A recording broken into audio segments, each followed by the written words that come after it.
Hold up, hold up, hold up, hold up, hold up. One Piece chapter 1109 blind review. Obviously, did Saturn do what I think he did? Did he just summon the other five elders? That's ballsy.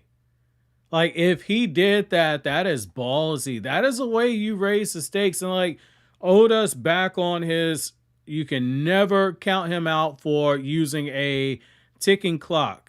He's done it in just about every arc, if I'm not mistaken. And I like it. You know, it's something I've talked about in the past. Like, I really enjoy how Oda uses a lot of writing elements that you typically more so see in novels, not so much in manga. You know, graphic novels and manga is a different medium, but you can really tell, like, as you read more of One Piece, Oda has a very good grasp on concrete core elements of storytelling. And like, the ticking clock is one of the cheat codes. You guys have heard me say a few times before. Using a ticking clock is a great way to make readers just read the chapters faster, even when there's a lot of text on screen like how we have now. And it creates a greater sense of urgency. And so by having Vegapunk's recording playing, and it goes from, well, we might need 1 hour before we're ready, to now we just have 10 minutes. That's interesting, because now it's like, okay, like, these are going to be some very hardcore fights. And I don't see how the other Straw Hats can deal with the other five elders if they show up. Like, that's gotta be something else.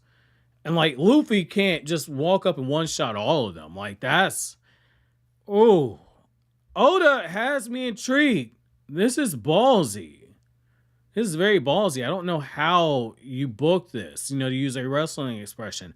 I don't know how you book this. So let's back things up. So we open up where, yeah, Vegapunk and the recording is getting played and everything. And he says, like, hey, you know, there's a chance that some intelligence agencies are going to pick this up and they might be able to alter everything. And so you can tell from the recording that Vegapunk has basically started crossing his T's and dotting his I's and accounting for potential ramifications and as well as potential countermeasures for this. And you see the different people in the world government trying to get a handle on it. In particular, the Navy men, like, hey, you know, we need to get in contact with the Navy base. We need to try and control the transponder snails. Even Luffy, for as dumb as Luffy is, even he's going, wait a second, this don't make any sense here. This has got to be important. And the way that Saturn just has his monologue and he says, what are you about to tell the world, Vegapunk? That lets me know, like, okay, was I right? Is Vegapunk about to basically spill the secret on what happened during the Void Century? Is he about to just put everything on blast? Is this about to be the last shot that gets fired before the revolution starts? That's interesting. And so as this is going on, we shift over and we have another look where Dory and Brogy, they're raising hell. You have Vegapunk being told, like, look, man, you know, this is your voice. Wake up. And Vegapunk's eyes are closed. And the other elders, they break it down and they confirm something that I was worried about. And it's, in hindsight, it's a very smart move by Vegapunk. I was really hoping that Vegapunk would stay alive. But basically, the five elders, they're saying, like, look, you know, or rather the four elders, because Saturn's there on Egghead, they say, you know, Vegapunk, he's definitely dead. You know, I saw it. He's dead. Kizaru killed him. But he set this message up to play in the event that he died. And that is smart. That is very morbid to think that the world government's going to kill you. But it just kind of goes to show, even Vegapunk had kind of accounted for the fact that, like, anyone who knows anything too much about the Void Century, anyone who knows as much as I do, I'm only as useful to them as I'm able to provide value. The moment that I can't provide any more value, or they think that I've exceeded my staying time, they will kill me. And so he set this up for where the moment that his life is compromised, he's just going to burn down the whole ship, to use an expression. And I did like that. You know, again, this is raising Vegapunk further up my favorite characters list. His eyes are closed. And, you know, I know the rule in One Piece is like, if you don't see the body, we see a body. But I'm hoping this is another fake out death, because I wanted to see Vegapunk and Frankie interactions, especially with some of the wacky inventions that Frankie can make, as well as Usopp. Like, I would really like to see more with that, just that whole crew. Now, we get further looks at people from around the world. We have Dressrosa, where you see people saying, like, hey, we got to get the big screen ready. You see Rebecca, looks like Rebecca is in training, and we see how she is completely loyal to Luffy, and she's telling Leo, like, look, I know you don't really believe this crap that they said about Luffy taking a hostage. This is just more propaganda, basically. And we shift over to Windmill Village, where Luffy's from, and they're all going like, oh my god. I think the subtitle episode I saw said Fuchsia Village, but the thing that I like is that everyone is saying, oh man, Luffy, he's back at it again. It seems like even then, like, they just expect it, which we've seen Luffy's childhood, so we know that Luffy was a little bit of a hellraiser, so that makes sense. And then we shift over to Water 7, and we just continue getting more of the fallout, and you see that Iceberg is very interested, and because of what we know about what happened with his mentor, that Vegapunk's words are going to hold some weight to him.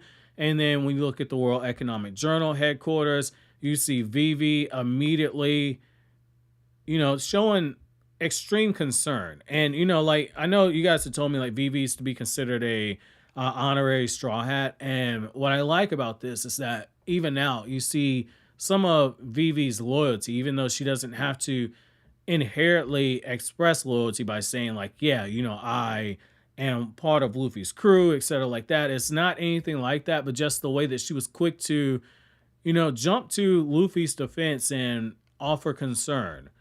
And I like how right away, one of the things that they notice is that when you look at the clock in the background, the recording was made in the past because the clock does not match up. And so, right there, and it makes sense that a journalist would catch that, but right there that some people are already jumping to worst case conclusions, and they're going, does this mean that Vegapunk is dead? And if Vegapunk is dead, what happened? And because of how the reporting has gone, if the world government wants to, if Luffy does escape from Egghead, they could technically frame Luffy for the death of Vegapunk. And given how we see, based on people's reactions to seeing Vegapunk and hearing his voice, etc., we know that there are quite a few people that love him. That could make Luffy public enemy number one. And so that's interesting. It's ironic. He's using the power that is symbolic with the drums of liberation. And he might very well be a catalyst indirectly for the revolution that's coming via Vegapunk, but he's going to be blamed for Vegapunk's death. That is some nasty work if Oda goes that route. Now, the other thing is, like, we shift over, and after we see Dragon's face, and Dragon is, in deep thought, because that, like, that's his friend. He's already kind of considered exactly what's going on, and he knows not to buy into the propaganda of the world government. He knows that, like, hey, or rather Morgan, but he knows, like, my son wouldn't really necessarily do that. And Luffy just takes the battle right to Saturn and and Kizaru, and he does them dirty. Like, he does them absolutely dirty. So he smashes them together. And after he does this, he starts spinning them around, like how you would see pizza dough being spun if you go into a pizzeria and you get to look behind the counter. And I thought that was freaking hilarious. And it's kind of like when you read Dragon Ball, like, Goku's mind's always on food. Luffy, in a way, like, his mind's on food here. And yet it's because he's so carefree while he's in Gear 5. He's not even, I don't even think he consciously came to the decision he was going to do it. He just said, oh, I'm going to make them into, I'm going to smash them together. I'm going to make them into pizza dough. I'm going to spin them around. And then he just chucks them. And Luffy basically says, like, look, I'm going to fight you guys. I'm going to defeat you, or I'm going to hold you off for long enough for my crew to escape. And that is some real shit right there from Luffy. Like, I like that. That is some real shit. That is one of those times where, like, Luffy, the fact that he's doing this and Zoro's still fighting, it shows you that, like, that's captain and, like, best man or second in command. Like those two, they're rare breeds because when you're facing an extinction level threat, and when I say extinction level threat, I mean like everything they've done to Saturn so far, it doesn't work. And at some point, you do have to wonder, do you think about yourself? And the thought, it never crosses Luffy's mind. And what's crazy about this is it appears that Kizaru just got one shot. Like Luffy was like, Admiral my ass.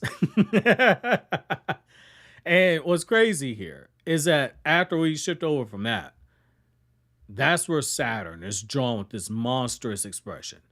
And he's like, I'll make the summons. And we see 4 of those black pillars that start showing. That's got to be the other 4 elders. And that's where, like, I'm like, how is Luffy going to be able to handle this? And, like, God forbid, or they wouldn't summon Emu. I guess, like, that's too early. But, like, the way that Luffy has this comical expression, you laugh at it, and I laugh when I saw it, where the eyes are popping out the head, the tongue, the mouth, and everything. Like, that was funny.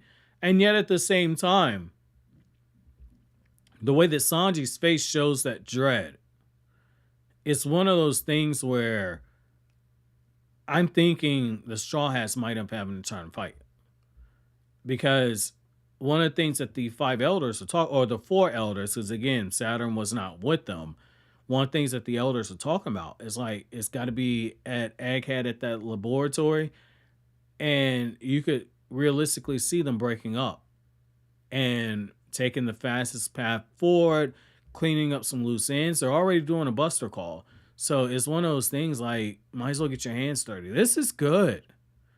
This is very good. I was not expecting this chapter. Let me rephrase this. I was expecting the chapter to be good because I was expecting the info dump, but I was not expecting a ticking clock. So this tells me whatever happens next, this is obviously the climax of this arc, but most importantly, this is also a situation where we are watching as this is going to be the longest 10 minutes that the Straw Hats have ever had to go through. Because if the rest of these guys are anything like Saturn, which I have no reason to believe that they're not, this is going to be a potential suicide mission to stay alive. And that's going to be my chapter question, you guys.